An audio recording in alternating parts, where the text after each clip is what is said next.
My self Lalit Kumar और आज इस वीडियो लेक्चर में हम देखने वाले हैं कि यूरिनरी ब्लैडर की शेप क्या होती है, कौन से वो टिश्यू का बना होता है, क्या उसका फंक्शन होता है। तो वो सब इस वीडियो में क्लियर हो जाएगा, तो आप लास्ट एंड तक वीडियो में बने रहिए, ठीक है। तो सबसे पहले बात आती है कि यूरिनरी ब्लैडर काम क्या करता है। यूरिनरी ब्लैडर क्या करता है, यूरिन का रिजर्वेशन करता है, रिजर्वायर करता है कुछ समय के लिए। जैसे किडनी ने यूरिन को फिल्टर किया या यूरिन का प्रोडक्शन किया, तो यूरिन क्या होता है, यूरेटर के द्वारा ब्लैडर के अंदर आता है और ब्लैडर के अंदर आके वो कुछ टेम्परेरी समय के लिए स्टोर रहता है। अब जैसे ब्लैडर की कैपेसिटी होती है 1 लीटर, तो वो 1 लीटर ये नहीं कि 1 लीटर होने तक वो करेगा, कम से कम 300 या 400 लीटर यूरिन उसके अंदर रिजर्वायर रहेगा। और फिर बाद में अगर यूरिन की क्वांटिटी बढ़ती है तो हमें यूरिनेशन की डिजायर होती है और यूरिन एक्साइट आउट हो जाता है एंड एक्सटर्नल एनवायरनमेंट में थ्रू द यूरेथ्रा। तो ओनली ब्लैडर का काम होता है कि टेम्परेरी समय के लिए उसे स्टोर करना। तो देखते हैं, सबसे पहले बात आती है कंसिस्ट किससे होता है, ये किससे मिलकर बनाता है, कौन से टिश्यू से मिलकर बनता है। Transitional epithelium. हमारा जो ब्लैडर होता है वो ट्रांजिशनल एपिथेलियम का बना होता है। That's clear. Transitional epithelium. अब इसकी शेप कौन सी होती है, ट्राइएंगुलर शेप। ये 3 कोने वाला त्रिभुजाकार है, ब्लैडर की शेप होती है त्रिभुजाकार, देखो ऐसे ट्रायंगुलर। इसमें 3 एंगल होते हैं, 1 2 3, 3 एंगल ट्रायंगुलर शेप होती है। That's clear. इसका फंक्शन होता है reservoir of the, triangular shape हो गई, फंक्शन होता है रिजर्वायर ऑफ द यूरिन। हमारा जो यूरिनरी ब्लैडर है वो यूरिन का रिजर्वेशन करता है कुछ समय के लिए। जैसे किडनी ने फिल्टर किया, ब्लड यूरेटर के द्वारा यूरिनरी ब्लैडर के पास आया और वो कुछ समय के लिए स्टोर रहता है, ठीक है। अब बात आती है ओपनिंग्स की कि इसके अंदर कितनी ओपनिंग्स होती है।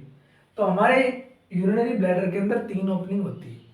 2 तो होती है यूरेटर की, जो यूरेटर आके उसमें घुसते हैं, और 1 ओपनिंग होती है यूरिथ्रा की, जो कि यूरिथ्रा से जुड़ी हुई होती है, जिसके जिसके द्वारा हमारा यूरिन है वो एग्जिट आउट होता है यूरिथ्रा के अंदर, मतलब बाहर एक्सटर्नल एनवायरनमेंट में अगर यूरिन आएगा तो वो इसके द्वारा आएगा, यूरिथ्रा ओपनिंग के द्वारा। तो 2 openings between the urinary bladder and ureter. 2 openings तो किसके बीच होती है, यूरिनरी ब्लैडर और यूरेटर के बीच, ठीक है। 1 2 ओपनिंग हो गई, ठीक है। इसको क्या बोलते हैं, यूरेट्रोवेसिकल जॉइंट। इस जॉइंट को क्या बोलते हैं, यूरेट्रोवेसिकल जॉइंट। अब आपकी नॉलेज के लिए मैं बता दूं कि अगर कोई स्टोन माइग्रेट होता है, अगर वो किडनी में कोई स्टोन माइग्रेट हुआ तो वो यहाँ के स्थित रह जा सकता है, यहाँ क्या अटक सकता है वो, क्योंकि यहाँ से इसका डायमीटर क्या होता है, कम होता है। वैसे तो इसका डायमीटर यूरेटर का तो ज्यादा भी हो सकता है।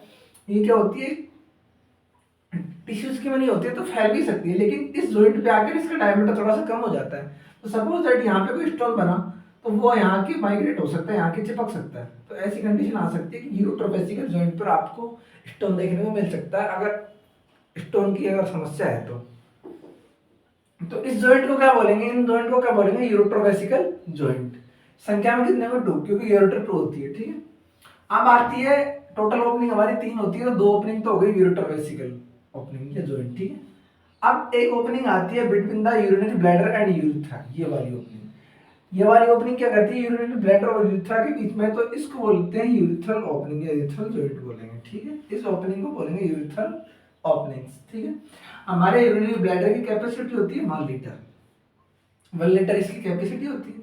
300 से 400 ml यूरिन जब कलेक्ट होता है और desire of the urination are started, ठीक है। 300 से 400 ml अगर यूरिनरी ब्लैडर के अंदर आ गया तो उस टाइम यूरिनेशन की डिजायर हो सकती है, क्योंकि ऐसे नहीं कि इसकी कैपेसिटी 1 लीटर, तो 1 लीटर तक की कैपेसिटी है ओनली। लेकिन जब 300 से 400 ml यूरिन इसके अंदर कलेक्ट हो गया तो हमें यूरिनेशन की डिजायर होती है कि अब यूरिन पास आउट होना चाहिए। ब्रेन को मैसेज चले जाएगा और यहाँ से इंटरनल स्पिंचर ओपन हो जाएंगे, यहाँ पे इंटरनल स्पिंचर होता है, ओपन हो जाएंगे और यूरिन बाहर आ जाएगा यूरिथ्रा के अंदर। That's clear. अब बात कर लेते हैं मैं इसकी स्ट्रक्चर की, कितनी लेयर्स होती है इसके अंदर, क्या इसका मटेरियल होता है जो भी। तो हमारा यूरिनरी ब्लैडर 3 लेयर से मिलकर बना होता है। बाहरी लेयर को बोलते हैं एडवेंटिया, मिडिल लेयर को बोलते हैं मिडिल लेयर, और सबसे अंदर वाली लेयर को बोलते हैं इनर लेयर, ठीक है। तो एडवेंटिया आउटर मोस्ट लेयर होती है, ठीक है, तो प्रोटेक्शन प्रोवाइड करती है इसको, ठीक है। मिडिल लेयर क्या होती है, मिडिल लेयर हमारे स्मूथ मसल फाइबर की बनी होती है, स्मूथ मसल फाइबर की बनी होती है, और इसकी स्ट्रक्चर कुछ ऐसी होती है। अब मिडिल लेयर के अंदर भी अगर मसल्स की बनी होती है तो उसके अंदर भी 3 लेयर्स होती है। तो फर्स्ट बाहरी लेयर होती होगी लॉन्गिट्यूडनल, और उसके अंदर सर्कुलर मसल्स होती है और फिर बाहर होती है लॉन्गिट्यूडनल मसल्स, ठीक है, मसल्स। ऐसे इसकी स्ट्रक्चर होती है, ये लॉन्गिट्यूडनल होती है, ये भी लॉन्गिट्यूडनल, और बीच में सर्कुलर मसल्स होती है जो कॉन्टैक्ट रिलैक्सेशन का काम करती है, ठीक है, दैट्स क्लियर। अब आती है हमारी लास्ट लेयर, इनर लेयर। ये क्या होती है, इनर मोस्ट लेयर होती है, ये सबसे रेड वाली जो कलर की बना रखी है ना, वो इनर मोस्ट लेयर होती है। और इस किसकी बनी होती है, made by transitional epithelium tissue, ये ट्रांजिशनल एपिथेलियम टिश्यू की बनी होती है। आई होप आपको क्लियर हो गया होगा कि फंक्शन कौन सी टिश्यू से बना होता है, क्या शेप होती है, कितनी इसकी कैपेसिटी होती है, और कितने इसके अंदर जॉइंट्स होते हैं, कितनी ओपनिंग्स होती है, क्या इसकी स्ट्रक्चर होती है, और इसका डायग्राम भी अपने देख लिया होगा। तो आई होप आपको वीडियो पसंद आएगा, तो प्लीज़ चैनल को लाइक शेयर सब्सक्राइब, और मुझे कमेंट में बताएं कोई भी क्वेश्चन है या क्वेरी है आपकी, तो कमेंट बॉक्स में मुझे ज़रूर बताएं। Thanks for watching.